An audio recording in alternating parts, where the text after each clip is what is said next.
Hey guys, Michael here. I'm just going to do a quick run through 5 writing section questions that at the request of a user on Reddit. It's questions I've never seen before. They're from some web or some booklet or something. I'm not sure where they're from. They're not SAT College Board questions. You won't see these types of questions. Maybe some of the concepts, but not the way these questions are formulated. So, but I want to go through and help the student figure these out anyway, because the process is the same and the rules are the same. So let's see what we got. I'm going to start my screen share over here. This is the Reddit request. It's by Sumamachatani 19 hours ago. From today is the 13th of September. So this would be September 12th, 2021 is when I did this. That's when this student put up this request. You'll see this is my username, M. Bromley, but no one has responded to this. So I'm going to go ahead and help out, and then I'll publish this on my YouTube channel, and then Sumana Machati can, and anyone else can learn from this. Okay, so here we go. I'm going to draw on my Word doc. What it is, I cut and paste the questions from the Reddit post. I highlighted the no change so we can see what is at stake here. Now I'm going to draw over these and go through them. Okay, here we go. First thing I do is I look at the possible answers first. Company, but eventually reduce. I got company, but eventually reduce, company, comma, and eventually reducing, company, comma, she eventually reduced, company, comma, however she eventually reduced. Now, the next thing I do is I look at the larger sentence, get rid of prepositional phrases that are unnecessary. Susan King founded a publishing company, but eventually reduced her role in the firm to pursue her interest in storytelling and art by creating her own books, blah, blah, blah, to pursue her interest. So we get rid of this. I notice I have an independent clause here, and depending on our formulation here, her role in the firm, this is a sort of the object of reduced her role in the firm. But when we see this comma and, that's a what we call a coordinating conjunction with a comma, and that's to combine two independent clauses. So I would need, if I have an and a comma, if I have a comma here, and this is an independent clause, and I have an independent clause here that I do have, I can start eliminating here. So let's look at C first, because this has a comma, she eventually reduced. This is clearly two independent clauses. I'm missing my coordinating conjunction. So that's which your teachers call a fanboy. For and, nor, blah, blah, blah. It's technically a coordinating conjunction. It combines two independent clauses along with a comma. So we have get rid of C because we would need a coordinating conjunction in there. Now B, we have a comma and eventually reducing, same problem we have, because this would require a subject here. If we're going to use the coordinating conjunction and the comma and, in this case, we get rid of B. Now D, I want you to remember this rule, however, and this happens very rarely on the SAT. I see it on the web a lot, but the word however is an adverb. It creates a contrast between two actions. It is not a coordinating conjunction, so not a fanboy. So when we see independent clause, get rid of D. That leaves us with A. Let's see why A is correct, because Susan King founded. She founded a publishing company. Susan King founded, but eventually reduced. So I have verb, founded, verb here. Here's my verb here. Here's my subject here. Susan King founded, reduced. We can have subject, verb, verb. That's okay. So go with A. All right, next one here. Sam's photographs of the National Forest Express, blah, blah, blah. I have express, expresses, express, expresses. In, nothing, and nothing here. Okay, so I see a couple things going on. We have prepositions here. We don't have them over here.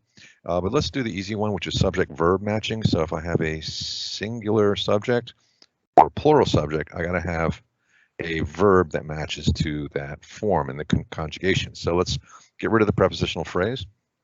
Sam's photographs express. Here's my verb. So what is my subject here? Sam or photograph? Sam would be singular, but Sam is the possessor here. So that's just describing who owns the photographs. So get rid of Sam. So this is my subject, which is plural.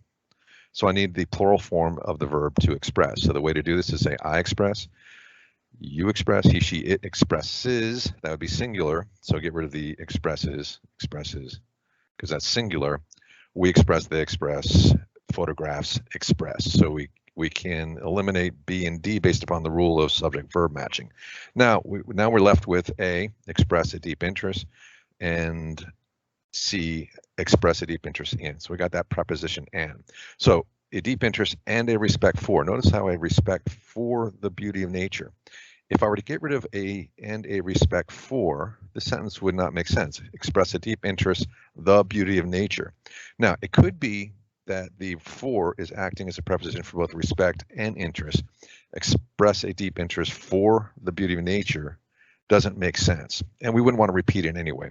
So we wouldn't have to express a deep interest for and a respect for. It's actually we express a deep interest in and respect for the beauty of nature. So we go with C. All right, number 3. Katerina could not be certain. Blah blah blah. Uncle or someone else. Uncles, uncles, uncles. Someone else's. Someone else. Okay, so uncle or someone else. Uncles or someone else. So here this is possessive. Someone else who speaks with a heavy German accent. Uncles or that of someone else who speaks with a heavy German accent. Okay, so what's going on here? Katerina could not be certain whether. All right, so there's something about Katerina, whatever, could not be certain whether the voice she heard. So it's the voice on the recording. So it's the voice was, here's my verb, voice was her uncle. So it's not her uncle who was there, so it's got to be her uncle's. So it's got to be one of these 3. Get rid of A. So she heard the voice that was her uncle's voice or someone else's voice. Get rid of B because we need some possessive because someone has to possess the voice. So now we go between uncle's or someone else's voice. Now notice something that's happening here.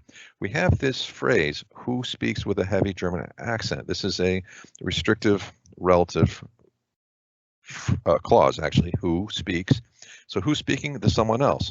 Well, I can't have the possessive here or someone else's who speaks with a German accent because then I got a pronoun reference to someone else as being a possessive. So I want to go with C, uncles or that of someone else. I need to express the ownership of the voice, which is that of someone else.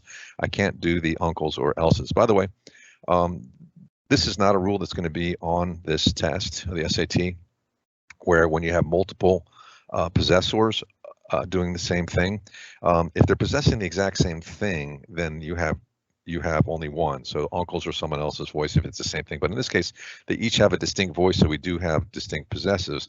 But the problem is then we have that doesn't account for this phrase here, this restrictive clause rather, restrictive relative clause, who speaks with a heavy German accent. So move on. 3 needs to be C. Get rid of D. Writing about the South Africa's dispossessed people, apartheid, comma. Apartheid, comma, no comma there. Okay, I look at this and the first thing I think of is, are they asking for direct voice here? That's a typical thing on the SAT. This might be as close to a College Board question as any of these, frankly, but we're looking for direct versus passive voice.